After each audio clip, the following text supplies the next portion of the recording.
This video is sponsored by Card Kingdom. You can pre-order Dominaria United right now by going to cardkingdom.com/Nizzahon or following the link in the description.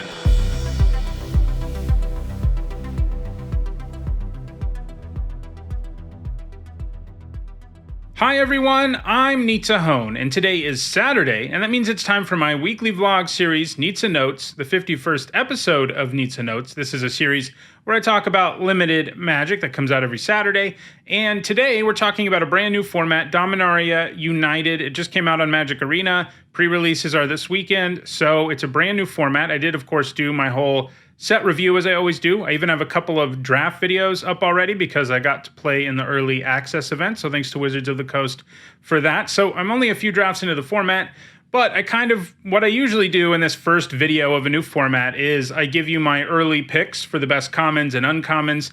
This functions kind of as a Cliff's Notes version of my set review, which is obviously several hours long because I talk about every single card in the set.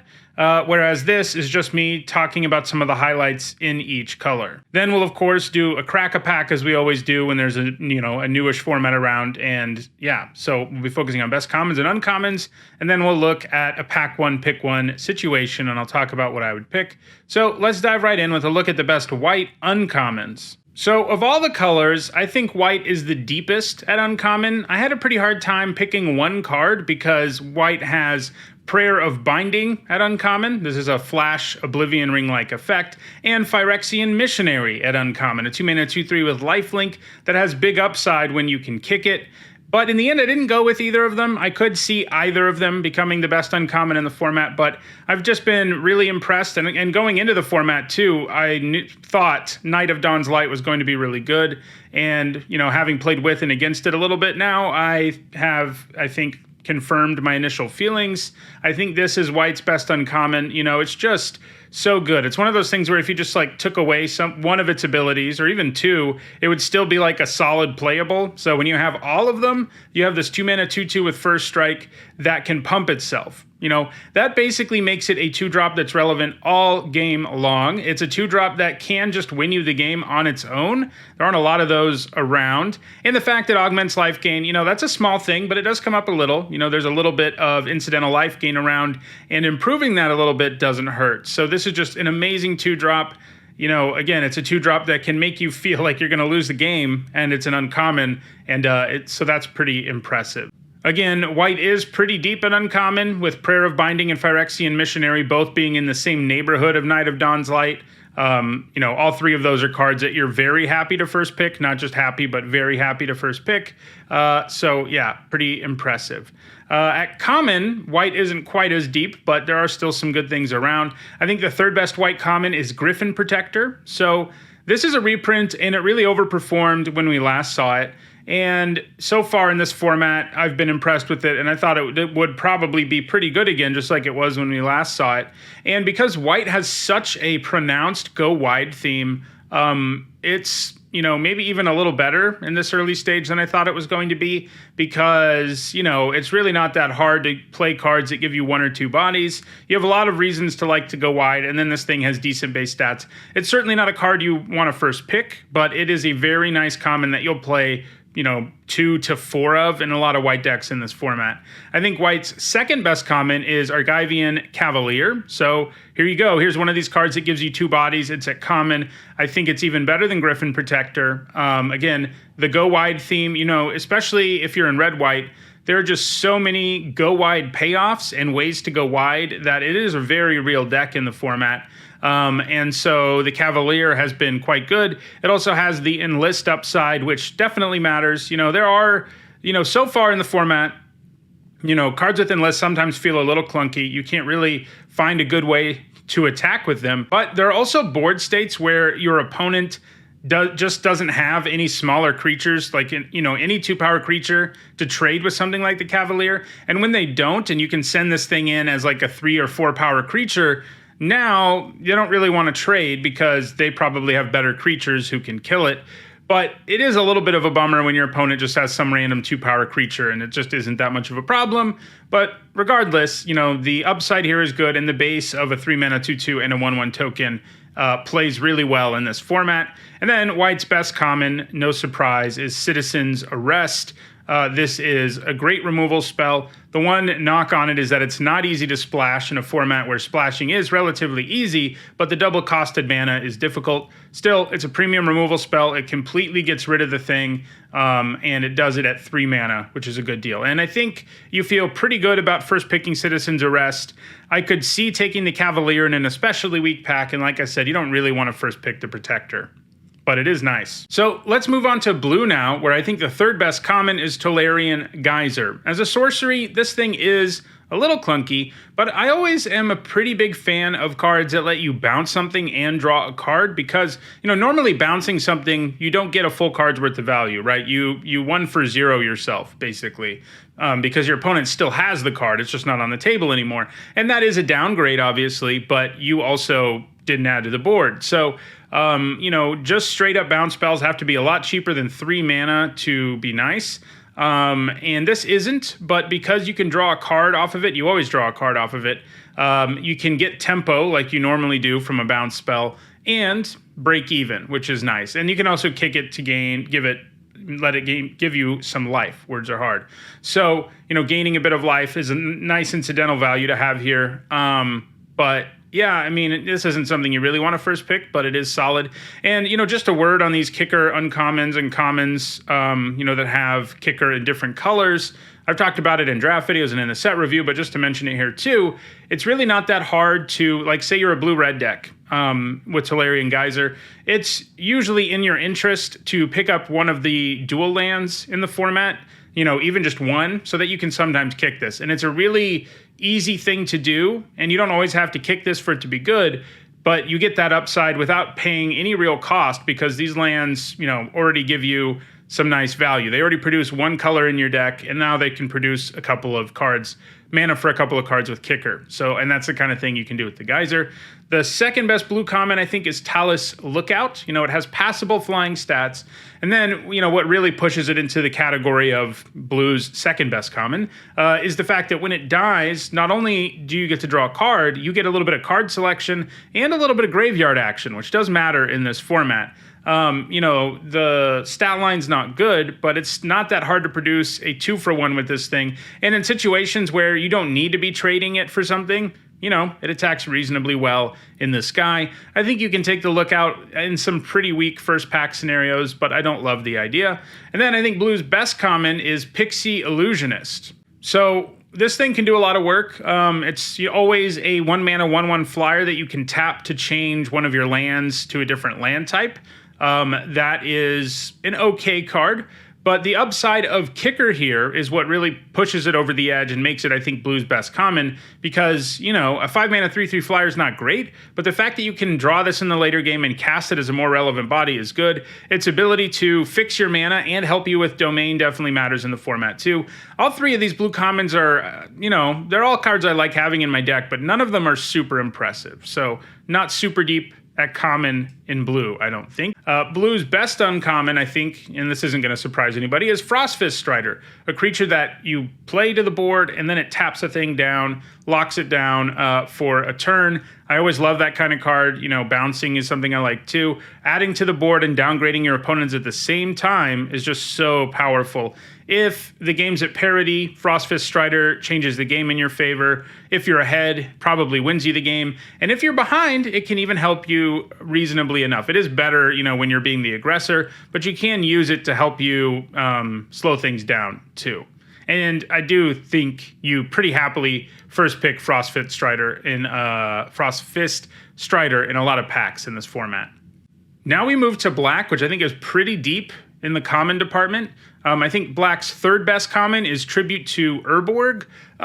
You know, the base form of this, 2 mana to give something -2/-2 is fine. Definitely not black's third best common if that's all it did. What gets it there is the kicker, which turns it into a more potent removal spell. It synergizes well with what blue-black is doing, because that's a deck that likes spells and, you know, also likes the graveyard a reasonable amount.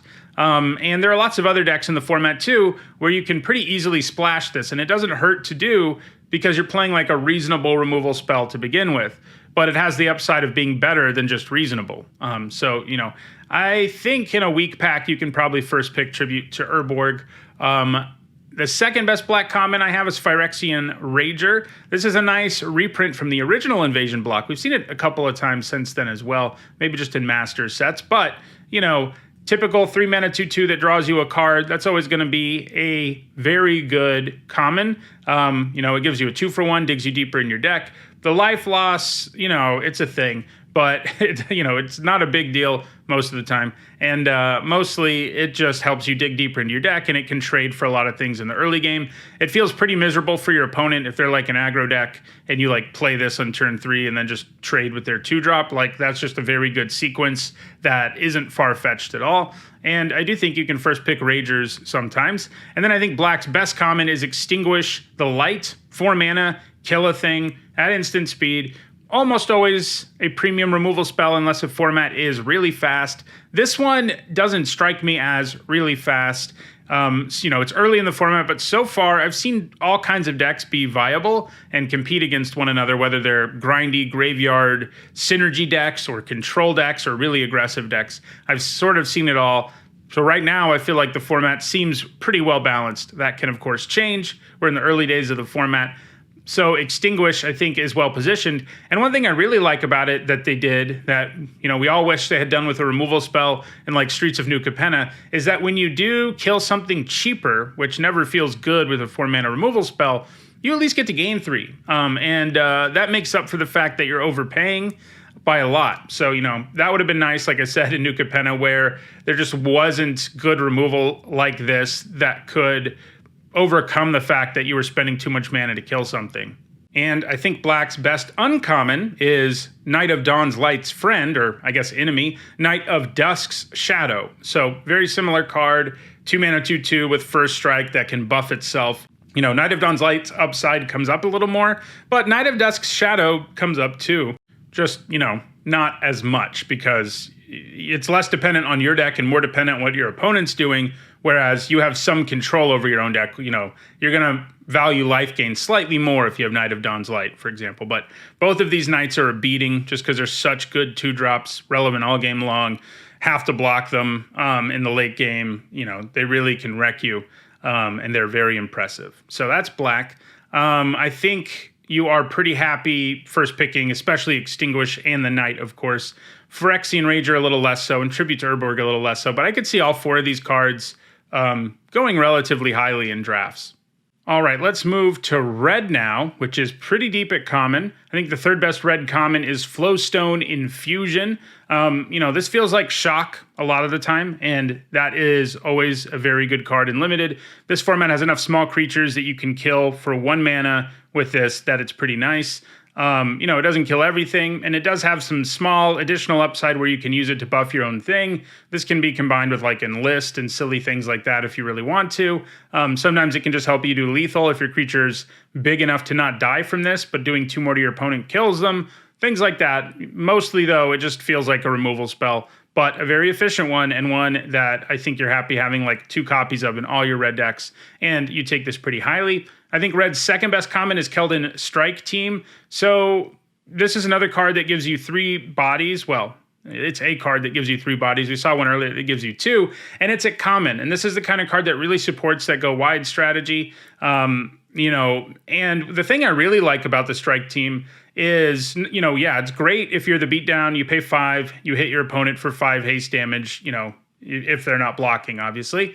That's great. Then there's all of these go wide payoffs that make it even better. But what's really nice is you can play this when you're behind, get those 3 bodies, and you feel a lot safer. So it even works pretty well when you're behind. It works really well when you're ahead, and it's fine at parity as well. And that makes it a really well-rounded card that has a lot of nice synergy.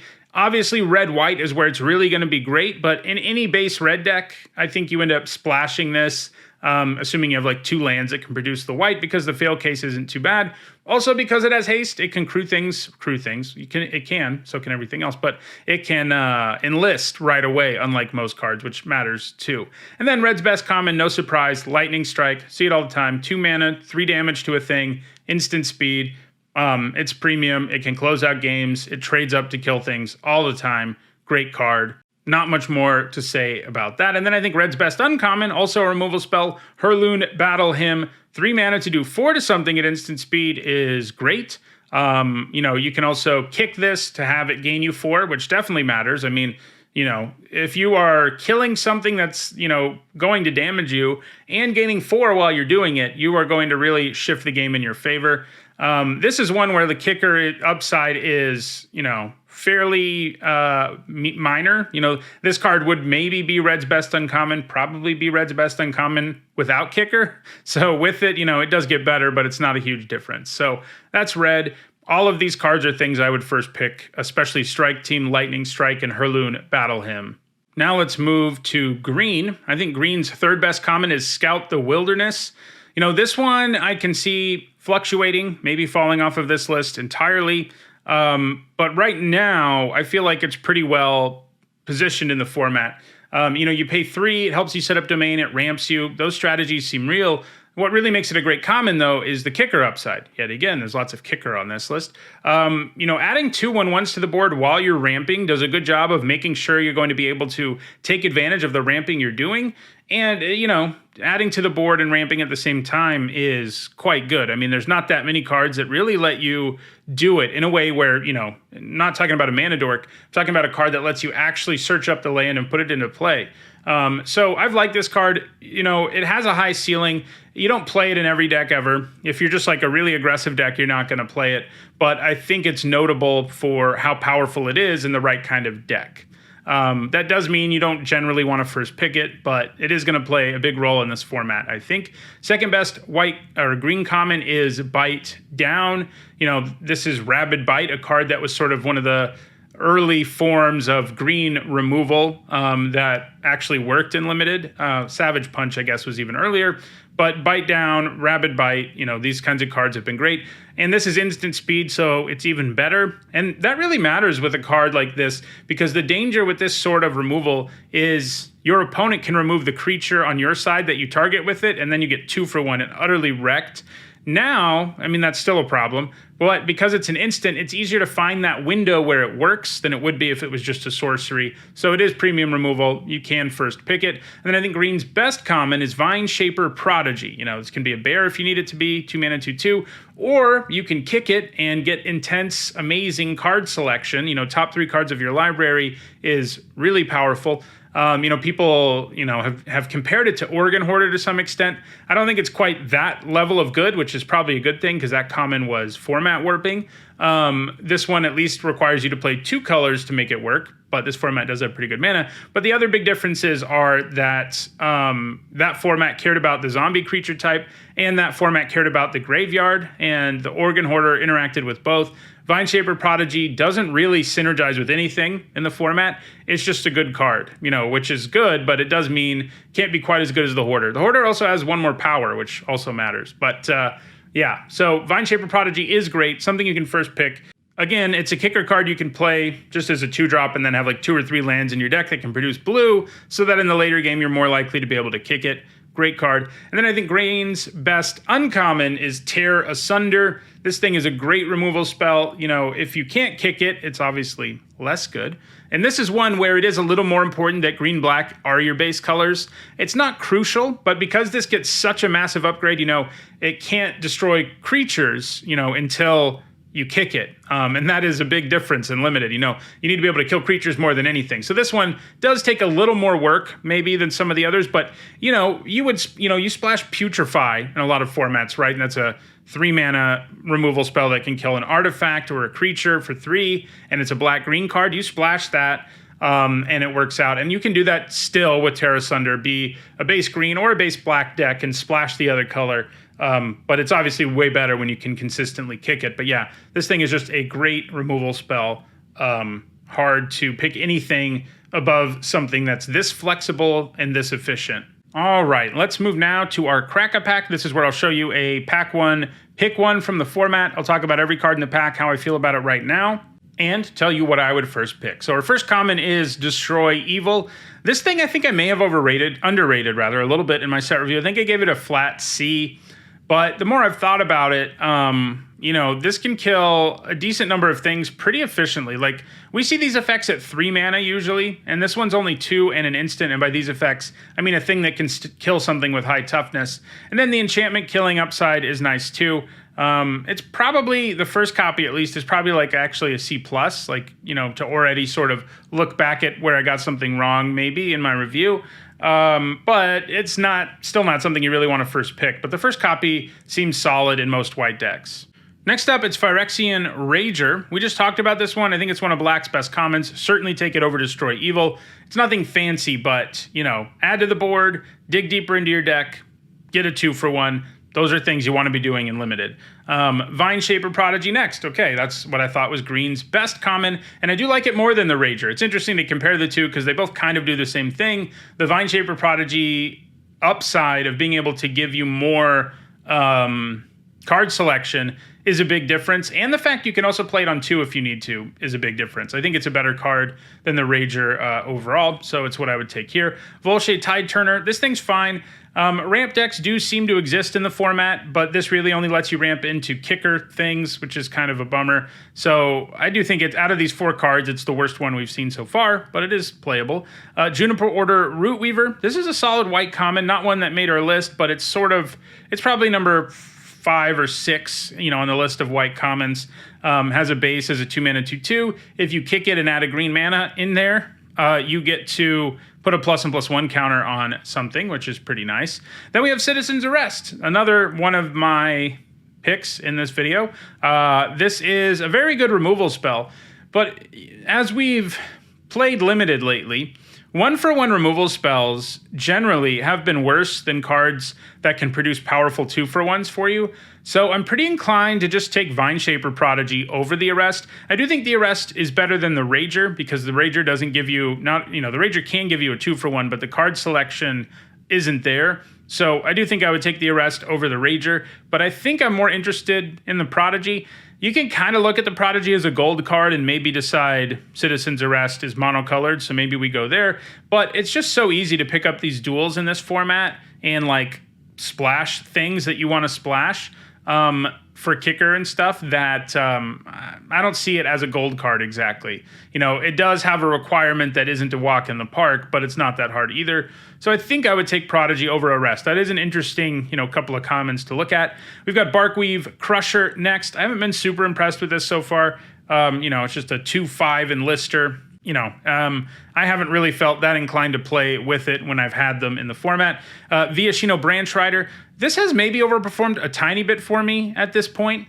I've played it. I haven't had it in an actual full-blown red-green deck yet, but I've splashed it in a red-white deck where I had like 1 land that could produce green, and a 1-mana 1/1 with haste that can buff its power was pretty reasonable in that deck. It synergizes with things like Enlist and Baird's ability, and that has made it a little better. That said, it's still, kind of a filler role player in that deck. It's not a card you take highly, definitely behind,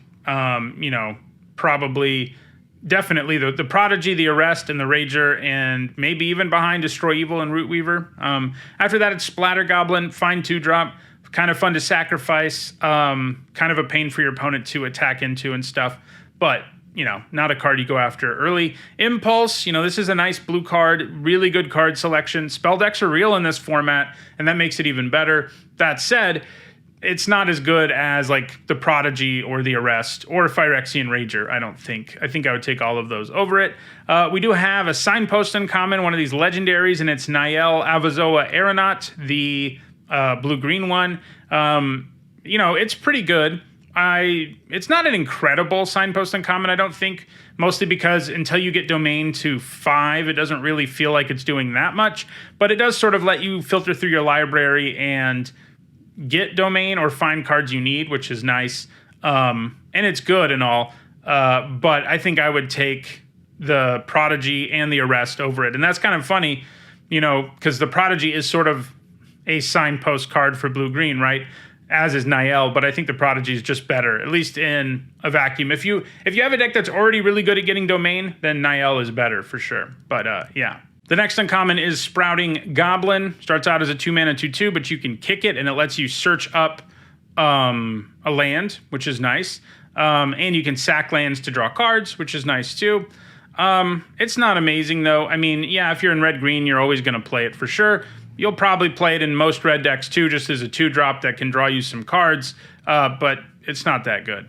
It's a card like I said, you'll basically always play, but it's not when you have to go after early.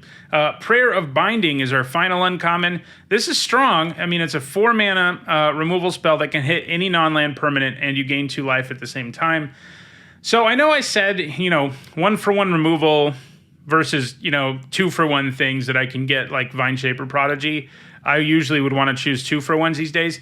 But I think when we're talking about something like Prayer of Binding, which is instant speed and can deal with any non-land permanent and gives you 2 life, like, you're not getting a 2-for-1 usually, but the fact that it has flash means you can. I mean, you can flash this in response to a combat trick or whatever and really wreck your opponent. The fact it can hit all the sagas, the fact it can hit planeswalkers, the fact it can hit everything makes it sort of a different ball game than a card like Citizen's Arrest. In addition, it's very easy to splash because it only has 1 pip in its mana cost, so not hard to splash. So when you pick it, pack 1, pick 1, the chances of you playing it in this format are really high, like 90%. You would have to, first of all, not end up in white at all, and not end up with enough lands to splash it, and both of those happening, not super likely. So I do think Prayer of Binding is the uncommon we take. Our rare is Sheevan Reef, the red-blue pain land.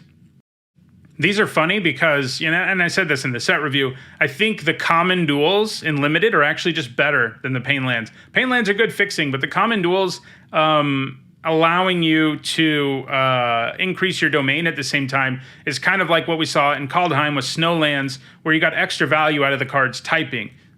So it's weird that that's the case, because these, in constructed, obviously Sheevan Reef is far better than the blue-red counterpart from the common cycle, but in Limited, I don't think that's necessarily true. Either way, you're definitely not taking Sheevan Reef with the first pick. So yeah, this was an interesting pack, I think. We saw several cards that were in our list, and then we see Prayer of Binding, versus a couple of 2-for-1 type options, and I think you take the Prayer in the end. It just does a lot for the cost, can produce blowouts, and at its very worst is 1-for-1 removal that can hit anything. So that's pretty good. All right, so that does it for this edition of Nizzanotes. Next week, I'll be deeper into this format, and I think I'll give you my early overperformers and underperformers in the format.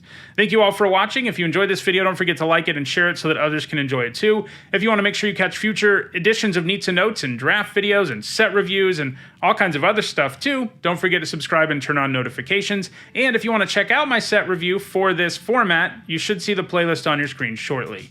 Thanks for watching.